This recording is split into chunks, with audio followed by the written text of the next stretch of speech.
राम को ढूंढने में भी 492 वर्ष लग गए। 500 वर्ष के संघर्षों के बाद श्री रामलला के प्राकट्य स्थल जो भी वहाँ, क्योंकि वह संघर्ष करना पड़ेगा, कोई संघर्ष नहीं है।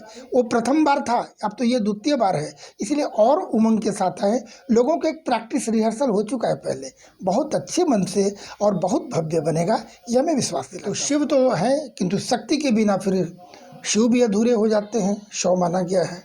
उसी प्रकार सीता के बिना राम अधूरे हैं। तो श्री राम का पुनरुत्थान हो चुका है, अब माता जानकी की बारी आती है। पर देवों की भूमि है और हमारे पूरे सनातन समाज, हिंदू समाज का कह सकते हैं कि हमारे आराध्य देव, रोल मॉडल कह सकते हैं कि आज की भाषा में रोल मॉडल, यह हमारे आराध्य देव भगवान पुरुषोत्तम मर्यादा भगवान श्री रामचंद्र जी हैं। इसी वर्ष 2024 में जो प्राण प्रतिष्ठा मंदिर का, वो उसके माध्यम से शिव शक्ति ये दोनों मिलकर ही कम्प्लीटली, तभी इसमें एक संपूर्णता आती है। जैसे कोई कहते हैं इसमें आवश्यकता क्या है, तो ठीक है भाई, श्री राम के पहले हम माँ जानकी का नाम लेते हैं, सीता राम बोलते हैं जी, है ना, लक्ष्मी नारायण बोलते हैं, गौरी शंकर बोलते हैं, तो उसी प्रकार से राधा कृष्ण बोलते हैं। उसी प्रकार से माता जानकी के बिना श्री राम की कल्पना तो अधूरी है जी। हाँ, तभी एक माता है, पिता है, दोनों हैं। और जब ये तो श्री हरि विष्णु के अवतार रहे श्री राम, तो माता लक्ष्मी रही पहले, उसके पूर्व में आते हैं। तो फिर जैसे देवाधिदेव महादेव हैं, पार्वती हैं। मैं कोई राजनीति की चर्चा नहीं करना चाहूँ कि अब मैं रोक नहीं पाता हूँ ये बोलने के लिए, अब समझा जाए इस बात को। 70 वर्षों तक जिनका भी राजपाट रहा, अपनी रोटियां सेकते रहे परिवार को चलाने के लिए, किसी की सुधि नहीं आई कि श्री राम मंदिर पर लिया जाए, बल्कि आधी रात को भी कोर्ट का दरवाज़ा खटखटाकर काम रोकने का प्रयास किया गया। राम, उसके बाद श्री राम को काल्पनिक बताया गया, उनका अस्तित्व के बारे में प्रश्न उठ गए, राम सेतु पर प्रश्न उठ गया। ये 70 वर्षों तक चला। वर्तमान सरकार जो केंद्र में है, मैं प्रशंसा करना चाहूँगा कि हिंदू समाज को समझा, हमारी भावना को, और श्री राम मंदिर का वहाँ जो अभी जो आरंभ हो चुका, इसके लिए पूरा विश्व के हिंदू सनातन समाज सभी आह्लादित हैं जी। अब बारी आती है माता जानकी की। माता जानकी का प्राकट्य स्थल जो क्षेत्र है सीतामढ़ी में, बिहार में, वहाँ माता के अब मंदिर बनने की बात है। जिस प्रकार से श्री राम मंदिर का कार्य पूरा सुलझाया गया, उसी पैटर्न पे हम लोग माता जानकी के मंदिर में भी लगे हैं। जो आर्किटेक्ट श्री राम मंदिर में काम किए, वो भी एक विज़िट करके वो स्वयं आ चुके हैं सीतामढ़ी में। अब उनका जो भी कागजी कार्रवाई है, जो भी अपना नक्शा बनाना, बहुत सारा कार्यक्रम हो रहा है। और किसी भी कार्यक्रम को संपन्न करने के लिए सबसे पहले किसी निर्माण की अवस्था में निर्माण कार्य के लिए सबसे पहले भूमि की आवश्यकता हो सकती है। आपको जानकर अपार हर्ष होगा कि लगभग 52 एकड़ ज़मीन माता जानकी की कृपा से रामायण रिसर्च काउंसिल के पास ये ज़मीन हम कर चुके हैं, और लगता है कि माता प्रसन्न है, उनके आशीर्वाद से हम लोग ये काम और संपन्न कर पाएंगे। सीधा बता दूं, किसी प्रकार का इसमें कोई विवाद नहीं है, और जहाँ भी एक्वायर किया गया सभी लोग प्रसन्नतापूर्वक आह्लादित होकर वो देकर धन्य समझ रहे हैं।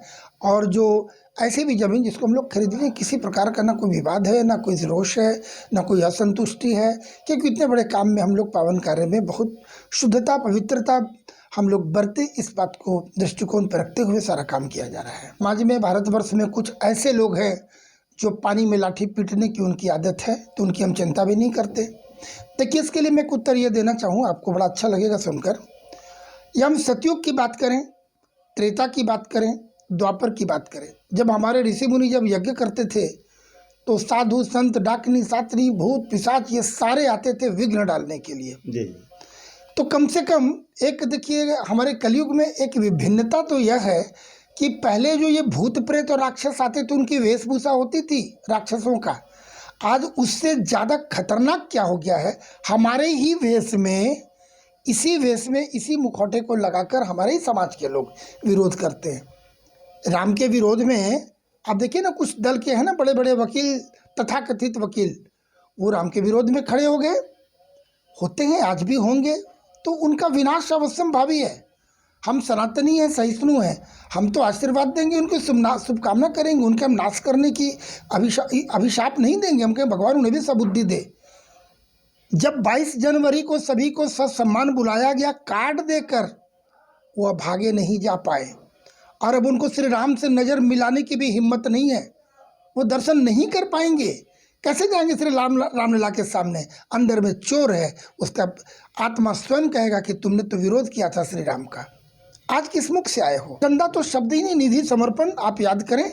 निधि समर्पण मुझे स्मरण है, क्योंकि मेरा सौभाग्य रहा श्री राम मंदिर के पूरे संघर्ष में एक गिलहरी सा प्रयास भगवान ने मुझे थोड़ी भी सेवा ली तो मैं जीवन धन्य समझता हूँ।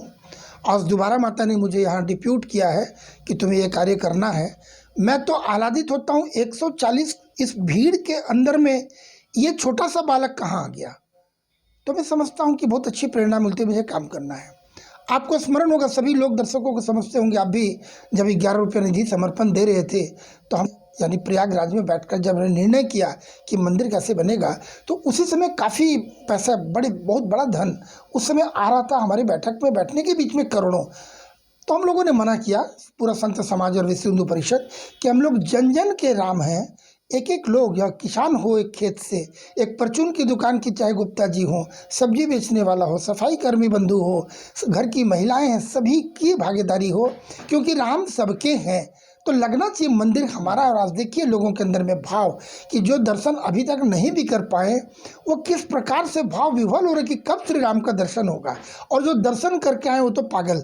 और तो उस क्षण को तो मैं बता नहीं सकता हूँ, आप सभी टीवी में देखे होंगे, जब हम लोग 22 जनवरी को श्री राम के समक्ष जब वहाँ उपस्थित थे शरीर से, तो शरीर का होश नहीं था कि शरीर कहाँ है। इस भाव से जब मंदिर बना तो चंदा शब्द तो है नहीं, निधि समर्पण की बात है। पूरे देश के, माता तो सबकी है, माता तो सबों की है, जन जन की है माँ। सारे लोग आएंगे और इतना फिर धन हो जाएगा कि कोई काम में किसी प्रकार की बाधा नहीं होगी। जिस प्रकार से राम मंदिर में नहीं हुआ, यहाँ भी नहीं होगा। हो सकता और बढ़ चढ़ के आएगा, क्योंकि वहाँ संघर्ष करना पड़ेगा कुछ दूसरा। और यहाँ तक हमने हिम्मत जुटा लिया, पूरे देशवासियों, पूरे हिंदू समाज के, पूरे विश्व में जो भी हिंदू, चाहे जिस रूप में आपका सहयोग मिल रहा है, मिला है या मिलेगा, तन मन धन भावना नैतिक, जिस रूप से भी आपका मिलेगा, वो सभी हमारी पूंजी होगी। और उसी ताकत पे हम आगे भी काम कर पाएंगे, जिस प्रकार पहले भी किया श्री राम मंदिर में।